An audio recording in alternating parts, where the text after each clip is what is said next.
Audio Jungle.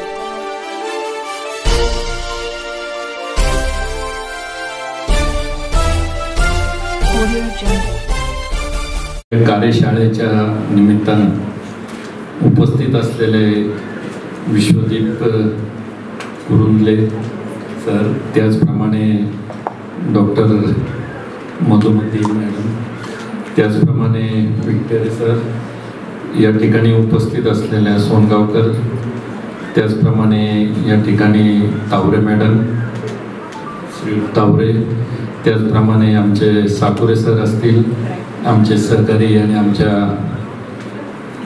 प्राचार्य doctor आंधळे sir, त्याचप्रमाणे प्राचार्य श्री डॉक्टर संजय, त्याचप्रमाणे आमचे भोसले सर आणि व्यासपीठावरील सर्व मान्यवर आणि या ठिकाणी उपस्थित असलेले आपल्या महात्मा फुले महाविद्यालय कर्जतवरून आलेले आणि डॉक्टर बाबासाहेब आंबेडकर कॉलेज औंधच्या येथील सर्व स्टाफ, सर्व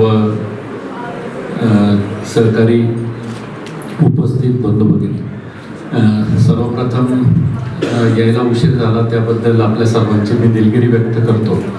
आणि खरं वास्तविक पाहता या ठिकाणी मॅडमनी त्यांच्या भाषणामध्ये तिकडची सगळी माहिती त्यांनी या ठिकाणी दिली आणि तिकडे जे करचल आहे आणि ज्या पद्धतीनं त्या ठिकाणी शेती व्यवसाय हा जास्त प्रामुख्यानं ऊसाचा व्यवसाय जास्त होता, परंतु पाणी जास्त असल्यामुळं आंधळे सर तेच म्हटले की मी जाऊन आलो तिथे, परंतु पाणी जास्त असल्यामुळं आता तिथं शेती करणंसुद्धा थोडंसं हे झालं आहे.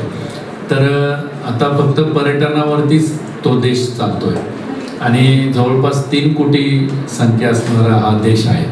म्हणजे आपल्या पुण्या शहराच्या पेक्षाही थोडंसं जास्त, म्हणजे इतकं या म्हणजे सिटीने किंवा तिथल्या देशाने एक प्रगतीवरती नेण्याचं काम त्यांनी सांगितलं मॅडमने की बाबा संस्कृत पण त्या ठिकाणी शिकवलं जातं. म्हणजे अशा अनेक गोष्टी आहेत की त्या ठिकाणी या ठिकाणी आपल्याला पाहायला मिळतं की काही गोष्टी आपल्या सर्व म्हणजे आपल्या भारतातील बरेचसे नागरिक त्या ठिकाणी आहेत आणि मॅडम देखील त्या ठिकाणी आपल्याकडनंच त्या ठिकाणी वास्तव्य करतात आणि आंतरराष्ट्रीय ही जी परिषद आज कार्यशाळा या ठिकाणी घेण्यात आली, तर याच्यामध्ये आपण आपले विचार आणि त्यांचे विचार, एकमेकाचे विचार देवाणघेवाण हा कार्यक्रम या ठिकाणी निश्चितच होईल.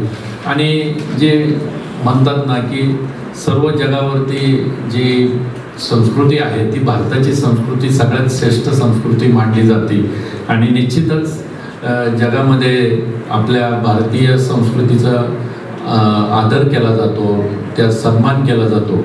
आणि या आजच्या या कार्यक्रमाच्या निमित्तानं आपण सर्वजण या ठिकाणी उपस्थित झालेले आहेत. आपल्या सर्वांचं या ठिकाणी काहींचं भाषण झालेलं आहे, काहींचं होणार आहे.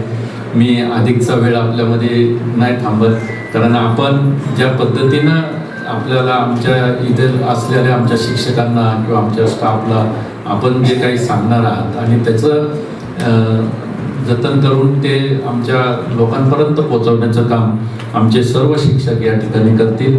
आणि या निमित्तानं आजच्या या कार्यशाळेला मी माझ्या वतीनं शुभेच्छा व्यक्त करतो. आमच्या तिन्ही महाविद्यालयाच्या वतीनं आपल्या सर्वांचं या ठिकाणी सर्व पाहुण्यांचं स्वागत करतो आणि या ठिकाणी थांबतो. जय हिंद, जय महाराष्ट्र. बहुजन सैनिक महाराष्ट्र लाईव्हला लाईक करा, शेअर करा, सबस्क्राईब करा आणि बेल आयकॉनवर क्लिक करा.